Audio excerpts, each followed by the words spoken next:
अगोदर आपण पैसे द्यायचे आणि भारत सरकार त्यानंतर तेवढे पैसे आम्हाला परत करणार. पण ते सगळं अडचणीत इकडे फाईल तिकडे फाईल तिकडे फाईल. म्हटलं भाई असं असं आहे.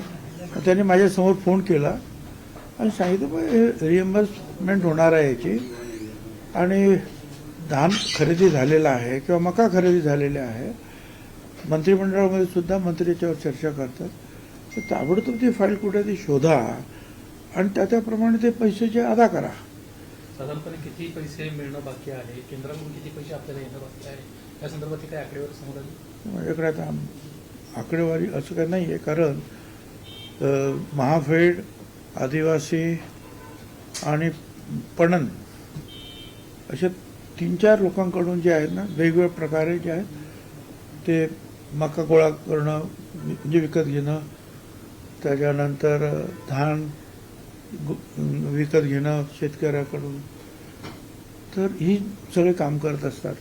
तर ही संपूर्ण फाईल पाठवलेली. आता माझ्याकडे नक्की आकडा किती नाही आहे, त्या ह्याला बरोबर आहे त्या नसीकरला. तर त्याप्रमाणे जे आहे की त्यांनी सांगितलं की नाही हे पैसे ताबडतोब द्यायला पाहिजेत. सेक्रेटरीना देखून ओपी गुप्ता त्यांना त्यांनी फोन करून सांगितलं हे ताबडतोब हे पैसे तुम्ही द्यायला पाहिजेत. शेतकऱ्यांचे पैसे आहेत. परत भारत सरकार त्याच्यावर रिएम्बर्स म्हणजे भारत सरकार तुम्हाला ते परत करणार आहे. भारत सरकारच्या वतीनं आपण हे सगळं विकत घेतो. धान म्हणा किंवा मका म्हणा, भारत सरकारची योजना आपण विकत घेतो आहोत. बाकी लहान सहान खर्च आपण करत असो. तर त्यांनी ते ताबडतोब कबूल केलं. म्हटलं काढलं असेल तर ताबडतोब हे करा.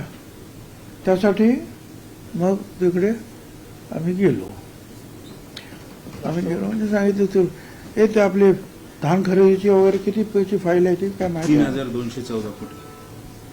3214 कोटी रुपये धान आणि मका, बरोबर? Yes sir. टुगेदर एवढे पैसे आपल्याला म्हणजे चुकारा हा शब्द त्याला वापरतात, तो शेतकऱ्यांना द्यायचा.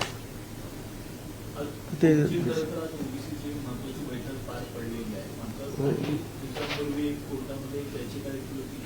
चुका झालेल्या आहेत, वेलंटीची चूक असेल वगैरे असेल, या सगळ्या चुका झालेल्या आहेत. त्यामुळे काही जातींमध्ये मोठ्या प्रमाणामध्ये आहे ते वर्ग करता आलेले नाहीत. अशा पद्धतीने काय समजलं नाही. I am sorry to understand. प्रश्न काय तुमचा? चुका झालेल्या आहेत, विलंटी उकार असेल, धनगर झालेलं आहे. या सगळ्या असं आहे ना की ह्या सगळ्या जे आहेत म्हणजे माझ्या माहितीप्रमाणे आतापर्यंत माझा जो अनुभव आहे त्याच्यासाठी सुद्धा आयोग आहे. तो आयोग त्याचा अभ्यास करतो आणि खरोखर ती चूक आहे नाही की वेगळीच ती जात आहे असेल आणि त्याच असेल तर त्या आयोग जे आहे त्याचा सगळा रिपोर्ट तयार करतात. प्रत्यक्ष किती लोक आहेत, काय आहेत, त्यांची परिस्थिती कशी आहे आणि ते नंतर मंत्रिमंडळाला शिफारस करतात. त्या शिफारसमध्ये 2 ठिकाणी सांगतील की हे करायला पाहिजे, हे बरोबर आहे. एखाद्या ठिकाणी सांगतील हे काही करण्याजोगं आम्हाला वाटत नाही. तर ते सगळं त्याचा जो चॅनल आहे त्यातून ते व्हायला पाहिजे असं जो माझा अभ्यास आहे तो असा आहे.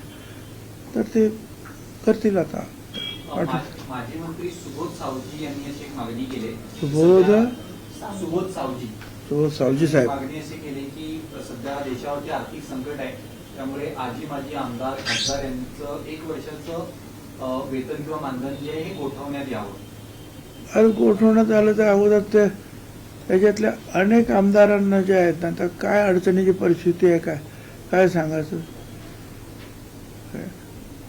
त्यांना जर सरळ म्हणजे जे माझे आमदार वगैरे आहेत त्यांचं पेन्शन आपण गोठवलं तर काही लोक तर फक्त त्या पेन्शनवरच चालू आहेत. त्यांना काय आपण करणार.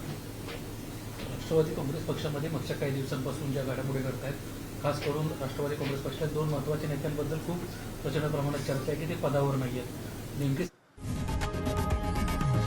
लोकशाही मराठी ऐका, पहा, जागरूक रहा.